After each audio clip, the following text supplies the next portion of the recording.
Well, let's talk some business. The federal government has pledged to pay full compensation to communities displaced by the construction of the 700 megawatts Zungeru hydropower plant in Niger State. This is contained in a statement by the Special Advisor, Strategic Communications and Media Relations to the Minister of Power, Mr. Bolaji Tunji. The minister made the commitment to pay the compensation to the displaced communities when he met with the Compensation and Resettlement Committee of the Zungeru power plant led by the Deputy Governor of the state, Mr. Yakubu Garba, in Abuja. The minister stressed the need for proper identification of the affected communities, as more than 300 of them have presented claims for compensation and resettlement after an initial agreement. He thanked the host communities and the Niger State government for allocating the land for the power project. An economist and senior manager with PricewaterhouseCoopers, Mr. Abiola Kayode, is asking the government to deploy technology to fight crude oil theft across the country. Mr. Kayode said if the menace is curbed, it will boost government's revenue drive to achieving the projections for the 2025 budget.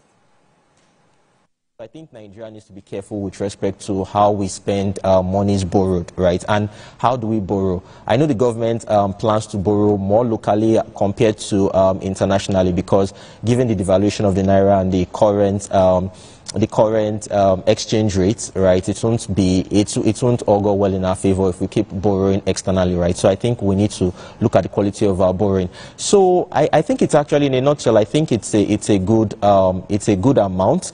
Then if we then move on to the other assumptions, right? Assumptions such as the growth rate, I think it's feasible.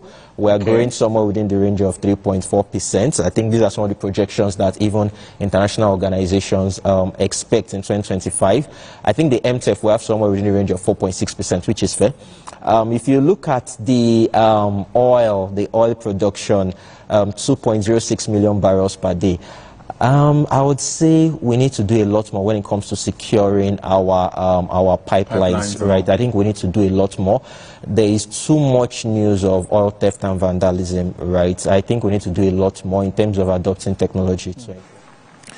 Meanwhile, the effectiveness of the Central Bank of Nigeria's strategic measures in stabilizing its foreign exchange position amidst mounting external and internal challenges and a fresh Eurobond auction has begun to have an impact on the nation's foreign reserves. Nigeria's foreign exchange reserves have recorded an increase of $591.7 million. That's in the previous month. And government's €2.2 billion auction, that's Eurobond auction on December 2nd, 2024, is also a positive move. Earlier in our Business Nigeria program, I spoke to James Oladisa. He is an industry sector analyst with Chapel Hill, Denham. He commended this positive development, but wants relevant authorities to sustain this move aimed at stabilizing the naira. We've seen a concerted effort between both the monetary and fiscal authorities to, strengthen the naira. And as you mentioned, the fiscal authorities conducted an Eurobond auction to raise about 2.2 billion.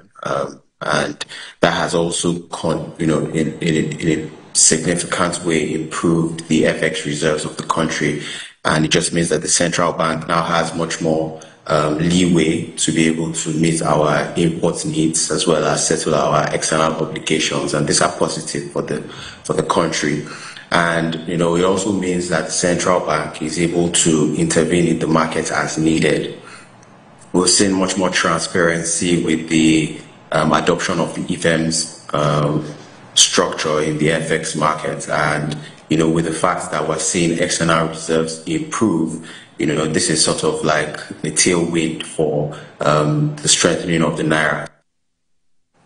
Well, the stock market resumes its bullish run, splashing more gains on investment. The market index hit 1.25% in late hours, trading as stressing the gaining streak that have been on the floor since the start of the new year. It was MTN Nigeria that cornered the biggest deal, calculated at 10%. This happened as telecom firms are pushing for increase in tariffs. Other trade gainers were in the market were Zenith Bank, Access Holdings, UBA and Oando. Trade decliners includes FCMB, Wapco Lafarge, First Bank Holdings, Sterling Bank and United Capital. Outside our shores, global bond is today and the dollar held steady near its highest levels in more than a year, although stocks continue to fall with most Asian indexes down. Japan's Nikkei dropped 1.2% with the additional headwind of rebounding yuan, which added about 0.2% to 158.08%. That's per dollar, following its slide to nearly 6 months' trough of 158.55 per dollar on Wednesday. Australian stocks benchmark slipped 0.5%, while Taiwanese shares lost 1.1%. Hong Kong, Hang Seng, and mainland Chinese blue chips were both little changed, with US S&P 500 features pointing 0.2% lower after the cash index eked out 0.2% with a gain overnight. Pan-European stock 50 features were slightly lower, though UK features added 0.2%. Well, the pound has fallen to its lowest level in over a year, while the UK borrowing cost hits their highest for 16 years. Sterling dropped by as much as 1.1% to more than 1.23 to a dollar. Labour could be forced to hike taxes. The yield on the benchmark of 10-year UK gilt, which reflects the cost of government borrowing, climbed by 12 basis points to a peak of 4.81%, the highest reading since the 2008 financial crisis. Economists have warned that the rising costs could lead to further tax increases or spending cuts as the government tries to meet itself imposed rule not to borrow to fund day-to-day spending.